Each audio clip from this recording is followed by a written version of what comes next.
Data stream initiated. This is Darkweb reports.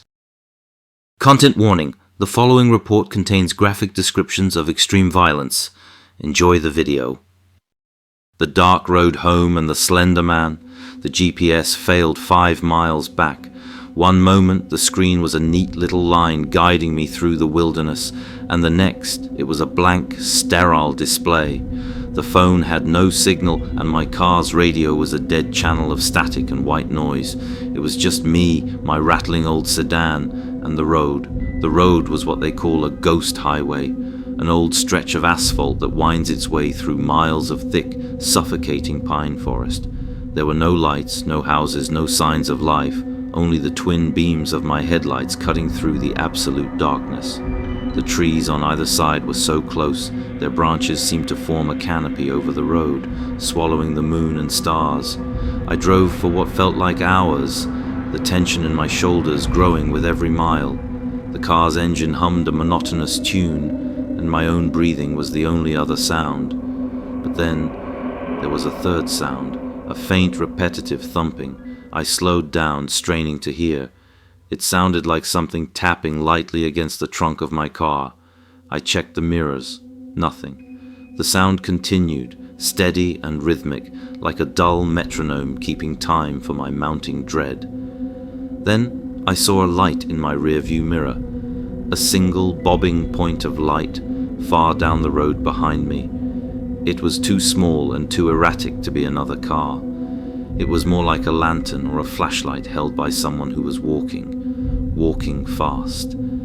I pressed the accelerator, my heart hammering against my ribs. The light behind me seemed to pick up speed, its bobbing motion becoming more frantic.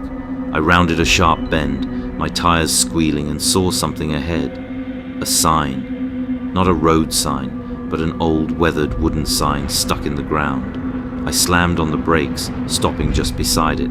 My headlights illuminated the crudely painted letters, "Don't look at it." Below the words was a stick figure drawn in what looked like dried mud. It was just a torso and 2 legs, no head, no arms. I stared at the crude drawing, my mind screaming. The thumping from the back of the car had stopped. In its place I heard a new sound, a faint dry scraping coming from the passenger side.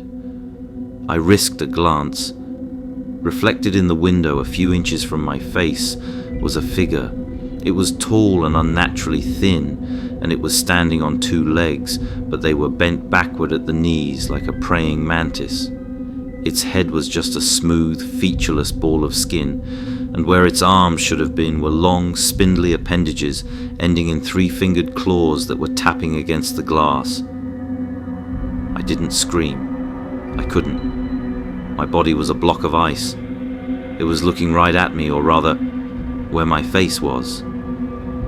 It wasn't tapping anymore. Its long, clawed fingers were pressing against the glass, and I saw a small white puff of condensation on the window, like it was breathing.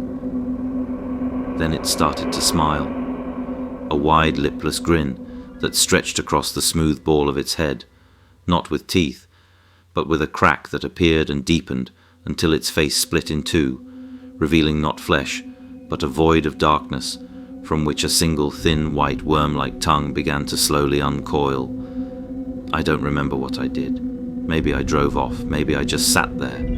I remember waking up in my car, parked on a street I didn't recognize, with the morning sun glaring in my eyes. The car was covered in a thick layer of pine needles. The windows were streaked with a pale brownish smear, and on my rearview mirror, etched into the glass as if with a fingernail, were the words, "You looked." This transmission has now concluded. If you seek to uncover more hidden truths, be sure to like and subscribe to the channel.